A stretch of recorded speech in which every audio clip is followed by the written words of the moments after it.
Hello students, कैसे हो आप लोग। आई होप कि आप सभी लोग ठीक होंगे। आज मैं आपको परमुटेशंस एंड कॉम्बिनेशंस पढ़ाने वाला हूँ, जो कि एक बहुत ही इजी चैप्टर है। लेकिन इसके पीछे एक प्रॉब्लम है। मैं आज वो प्रॉब्लम भी आपके साथ डिस्कस करूँगा। अगर आपको भी परमुटेशन और कॉम्बिनेशन वाले चैप्टर में प्रॉब्लम रहती है, आपको ये समझ नहीं आता है कि परमुटेशन किस क्वेश्चन में अप्लाई होने वाला है और कॉम्बिनेशन किस क्वेश्चन में अप्लाई होने वाला है, तो ये वीडियो आपके लिए ही है। और अगर अभी तक आपने मेरा चैनल सब्सक्राइब नहीं किया है तो जल्दी से मेरे चैनल को सब्सक्राइब करें और बेल आइकन भी प्रेस करें ताकि आप इन फ्यूचर आने वाली वीडियोस को मिस ना करें। तो देखिए, सबसे पहले प्रॉब्लम ही डिस्कस करते हैं। प्रॉब्लम क्या रहती है? आप अगर एनसीईआरटी फॉलो करते हो तो एनसीईआरटी में क्या होता है कि आपके पास एक्सरसाइज जो 7.3 आती है, जो कि टोटली परमुटेशन पे बेस्ड है, आप वहाँ से अगर क्वेश्चंस करोगे तो होता क्या है कि आपको पहले से पता है, आपके माइंड में पहले से एक बात चल रही होती है कि ये जो क्वेश्चंस हम कर रहे हैं ये परमुटेशन एक्सरसाइज से हैं, तो आप उठा के परमुटेशन वाला फॉर्मूला अप्लाई करते रहते हो और कोई दिक्कत नहीं आती है। फिर कॉम्बिनेशन वाली एक्सरसाइज आती है, नेक्स्ट एक्सरसाइज एनसीईआरटी की एक्सरसाइज 7.4, और उसमें भी क्या होता है, उसमें भी आपको पता है कॉम्बिनेशन की एक्सरसाइज है और आप लगातार यहाँ से कॉम्बिनेशन के फॉर्मूले, कॉम्बिनेशन का टॉपिक यूज़ करते रहते हो, तभी भी कोई दिक्कत नहीं आती है। पहली बार दिक्कत आपको कब आती है? पहली बार दिक्कत आती है आपको जब आप मिसलेनियस करते हैं।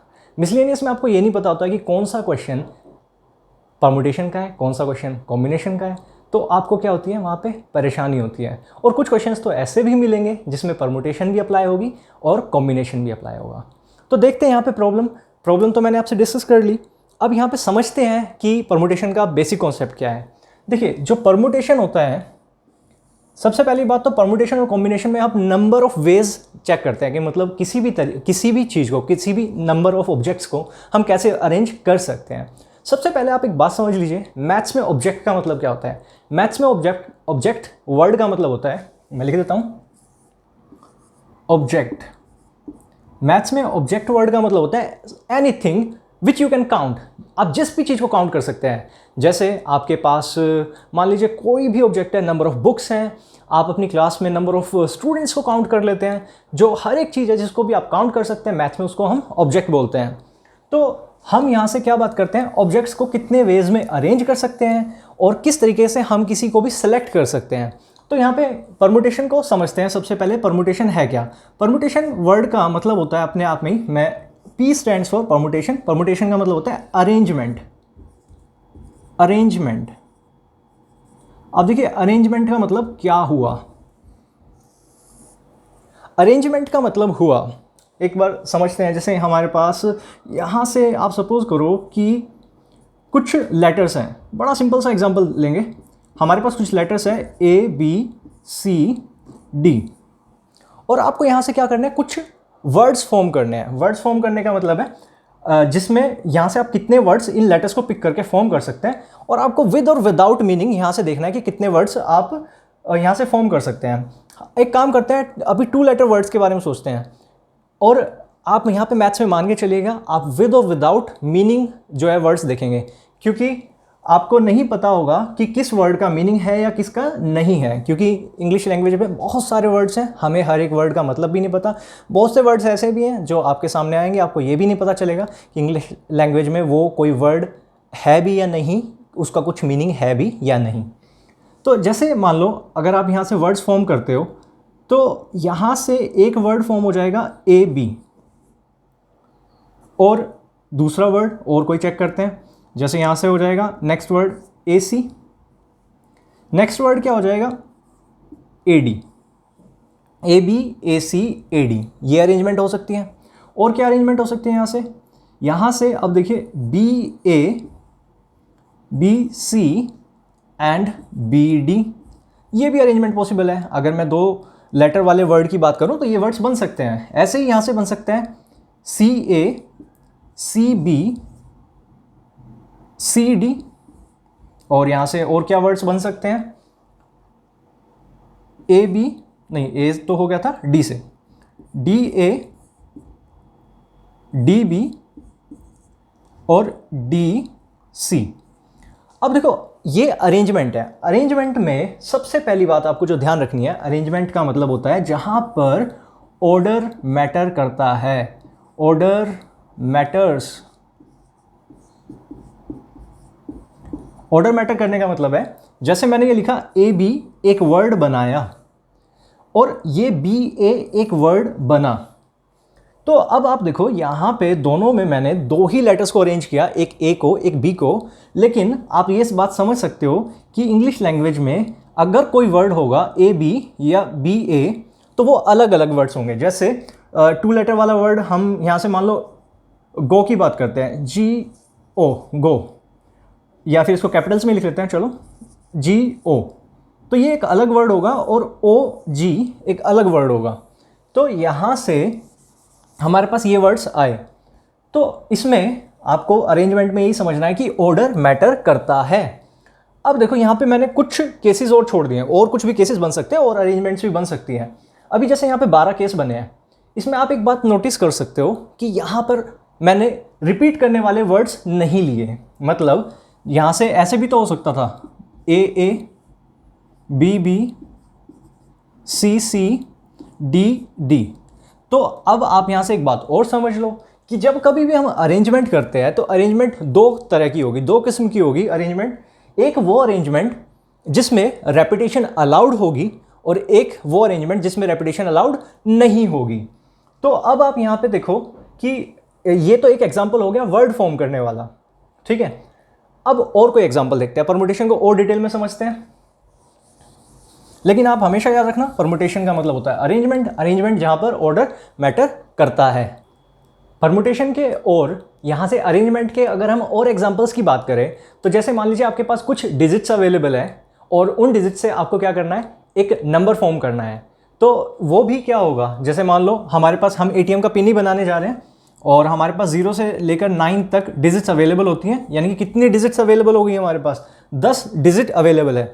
आप यहाँ पे 10 डिजिट बोलो या 10 ऑब्जेक्ट अवेलेबल है जिनको आपने क्या करना है, अरेंज करना है। और अरेंज करके आप जो यहाँ से पिन बनाओगे, एटीएम का पिन होता है उसमें 4 लेटर ही होते हैं। मान लो यहाँ से मैंने कोई भी रैंडम पिन बनाया 7893, ऐसे करके रैंडम मैंने कोई भी नंबर लिखा है। तो अब आप एक बात देख सकते हैं, यहाँ पर भी 4 डिजिट हैं 7893, और अगर मैं इनको रीअरेंज करके लिखूँ मतलब 3978, तो यहाँ से क्या होगा, इनमें भी वही 4 डिजिट यूज़ हुई है और इस नंबर के लिए भी वही 4 डिजिट यूज़ हुई है। क्या ये दोनों एक ही तरीका है, क्या ये दोनों एक ही पिन है? जी नहीं, ये एक पिन नहीं है, ये दो अलग अलग पिन है। तो इसका मतलब आप समझ सकते हैं कि ऑर्डर अलग आने की वजह से एक अलग अरेंजमेंट हो गई। जैसा कि मैंने पहले बताया था ऑर्डर मैटर्स, तो यहाँ पर ऑर्डर मैटर करता है, ऑर्डर मैटर करने की वजह से ये अरेंजमेंट है, ये परमुटेशन है। तो अब हम यहाँ से क्या करेंगे, कुछ कॉम्बिनेशंस के भी एग्जांपल देख लेते हैं। कॉम्बिनेशन के एग्जांपल्स आपको ज़्यादा प्रैक्टिकल लगेंगे, कॉम्बिनेशन के एग्जांपल्स आपको ज़्यादा प्रैक्टिकल लगेंगे, ज़्यादा इंटरेस्टिंग लगेंगे इनफैक्ट। तो कॉम्बिनेशन का मतलब क्या होता है, कॉम्बिनेशन का मतलब होता है सिलेक्शन करना, किसी भी चीज़ का सिलेक्शन। अब सिलेक्शन क्या होगा, सिलेक्शन में होगा ऑर्डर डजंट मैटर, जहां पर ऑर्डर कोई मायने नहीं रखता, ऑर्डर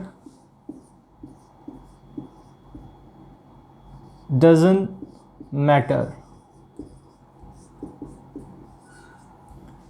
अब ऑर्डर मैटर नहीं करता, ऑर्डर के कोई मतलब नहीं है, इसका एग्जाम्पल देखते हैं। जैसे मान लो आपके पास यहाँ से है कुछ आपकी क्लास के मतलब स्टूडेंट्स हैं और आपको उनके बीच में 1 to 1 के मैच कराने हैं। 1 to 1 के मैच अब किस गेम में हो सकते हैं, टेनिस में हो सकते हैं, बैडमिंटन में हो सकते हैं, चेस में हो सकते हैं, है ना। तो अगर मान लो आपकी क्लास के 4 स्टूडेंट हैं और उनके जो इनिशियल लेटर्स हैं, इनिशियल लेटर्स मतलब मैंने वो उठा लिया, आपकी क्लास में एक स्टूडेंट ऐसा है जिसका फर्स्ट इनिशियल लेटर एस है, ए है, यहाँ से डी है और यहाँ से कुछ भी के ले लिया।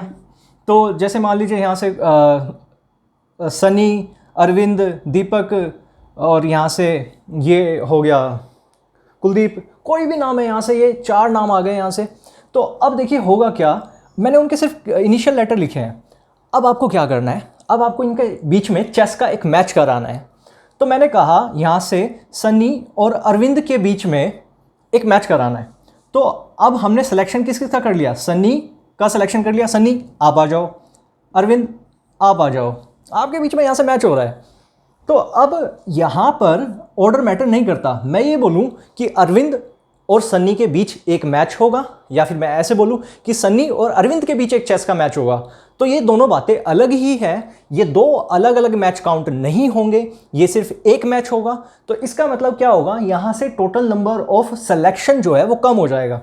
अब देखो यहां पे जैसे चेस है, चेस में दो ही लोग खेलेंगे, तो ऐसा तो है नहीं कि हम यहां से कितने का भी सिलेक्शन कर लेंगे। 4 कैंडिडेट अवेलेबल है, लेकिन सिलेक्शन करेंगे तो क्या होगा, इनमें से कुछ ही चुनेंगे, हम 2 चुनेंगे एक बार में, क्योंकि 2 के बीच में मैच होना है, ठीक है।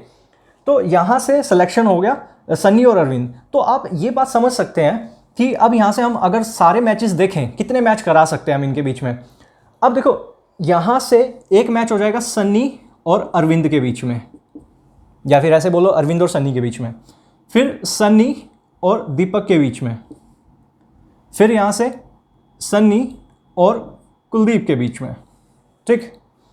फिर यहां से क्या होगा, अब मैच हो सकता है यहां से अरविंद और दीपक के बीच में, फिर उसके बाद मैच हो सकता है यहां से दीपक और कुलदीप के बीच।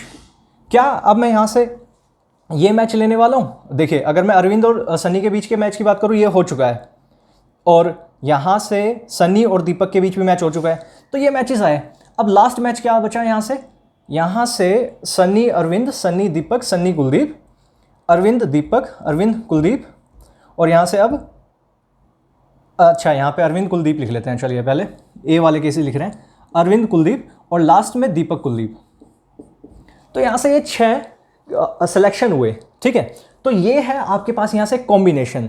अब देखिए आपने पहले, अभी मैंने इससे पहले जो एग्जांपल डिस्कस किया था, जिसमें हमारे पास 4 लेटर थे ABCD, और वहाँ से हमने जब वर्ड फॉर्म किए थे 2 लेटर वाले विद और विदाउट मीनिंग, तो वहाँ पर हमने AB को एक अलग वर्ड गिना था, इसको एक काउंट किया था एक अलग वर्ड, और BA को एक अलग वर्ड काउंट किया था। तो हुआ क्या, यहाँ पे नंबर ऑफ परमुटेशंस यानी कि अरेंजमेंट्स ज़्यादा आई, और यहाँ पर आप देख सकते हो वही 4 एलिमेंट्स हैं, लेकिन यहाँ पर क्योंकि ऑर्डर मैटर नहीं करता है, इसी वजह से सन्नी अरविंद और अरविंद सन्नी के बीच के 2 मैच मर्ज हो गए, एक बन गए। इसीलिए यहाँ पे क्या होगा, नंबर ऑफ सेलेक्शंस जो है वो कम होंगे। तो आप एक बात हमेशा ध्यान रखना कि जो कॉम्बिनेशन होंगे, number of ways in combination वो हमेशा कम होंगे, number of ways in permutations. 1-2 और प्रैक्टिकल एग्जांपल्स की बात करते हैं और उसके बाद आज का टॉपिक फिनिश करेंगे। तो इसमें एक बड़ा अच्छा एग्जांपल होता है, आपके पास यहाँ से क्वेश्चंस भी आते हैं कि नंबर ऑफ हैंडशेक्स कितने होंगे। जैसे मान लीजिए आपके पास एक रूम में कुछ लोग हैं ABC, तो अगर ये सभी लोग आपस में हाथ मिलाए तो कितने हैंडशेक्स होंगे। अब इसमें देखो A और B ने हाथ मिलाया, मैं ये बोलूँ, या फिर अगर मैं ये बोलूँ कि B और A ने हाथ मिलाया, तो ये दोनों एक ही बात है।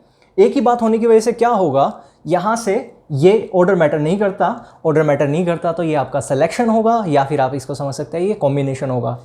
तो आपको क्या करना है, आपको कुछ नहीं करना है, बड़ा सिंपल सा कॉन्सेप्ट है। आपको बस ये देखना है कि कहाँ ऑर्डर मैटर करता है, कहाँ ऑर्डर मैटर नहीं करता।